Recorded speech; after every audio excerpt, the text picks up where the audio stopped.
लोकसभा चुनाव में अब कुछ ही महीने बचे हैं। ऐसे में तमाम पार्टियां जोर शोर से तैयारियों में जुट गई। कोई धर्म की राजनीति कर रहा तो कोई जातीय वोट बैंक को साधने में जुटा है। पर चुनाव से पहले कई नेता अपनी सीट बचाने के लिए इधर उधर भी कर रहे हैं। इस बीच लोकसभा के चुनावी मुहाने पर बिहार की राजनीति करवट बदल रही है। असंतुष्टों की कतार लंबी होती जा रही है। कोई एनडीए से रूठ रहा तो कोई महागठबंधन से। अगर एनडीए महागठबंधन की बात करें तो राजनीतिक गलियारों में कुछ चर्चा परवान पा रहा है।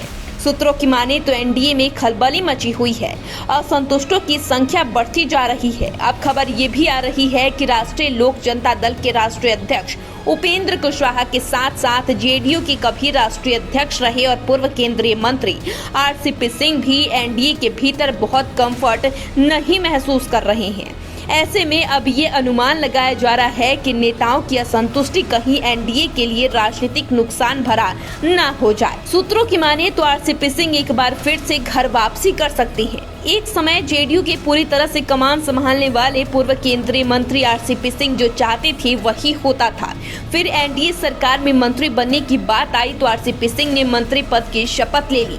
वहीं राजीव रंजन उर्फ ललन सिंह इंतजार करते रह गए। हकीकत तो यही थी कि मंत्री परिषद में जेडीयू इसलिए बाहर थी कि नीतीश कुमार की मांग 2 मंत्री की थी, लेकिन राष्ट्रीय अध्यक्ष रहे आरसीपी सिंह ने मंत्री के एक पद पर ही सहमति दे दी। इससे ललन सिंह नाराज हुए। कहा जाता है कि जब ललन सिंह जेडीयू के राष्ट्रीय अध्यक्ष बने तो जेडीयू के भीतर आरसीपी सिंह का कद को छोटा करने के तरकीब पर काम होने लगा। इनके अकूत संपत्ति का हिसाब मांगकर ललन सिंह ने आरसीपी सिंह को एक तरह से बाहर का रास्ता दिखाया। यहीं से शुरू हुई आरसीपी सिंह की भाजपा यात्रा। लेकिन भाजपा में आने के बाद आरसीपी सिंह को कोई बड़ी जिम्मेवारी नहीं मिली, एकदम से दरकिनार कर दिए गए। फिलहाल राजनीति के बदले मिजाज के साथ कुछ नया होने की संभावना है।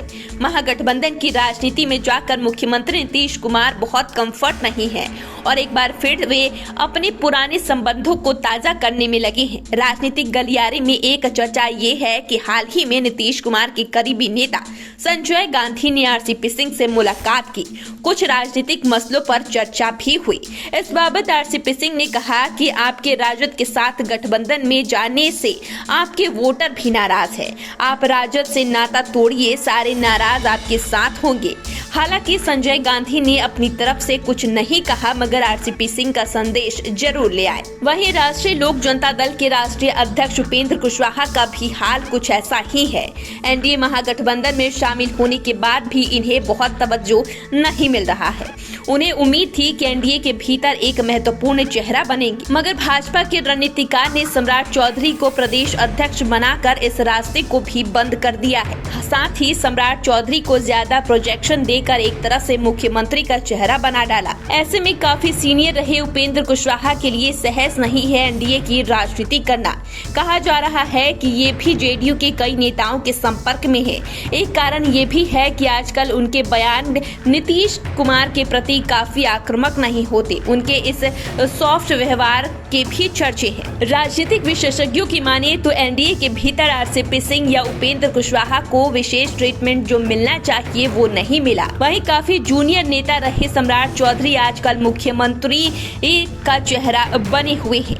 ऐसे में लगातार बड़े पद पर रहकर राजनीति करने वाले आरसीपी सिंह हो या उपेंद्र कुशवाहा, कोई भी पार्टी या गठबंधन के साथ सहज नहीं रह पा रहा है। ये स्थिति कोई नए राजनीतिक समीकरण को जन्म दे तो आश्चर्य नहीं होगी।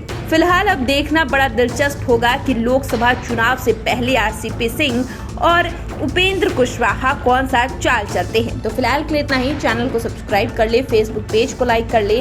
वीडियो देखने के लिए आपका शुक्रिया।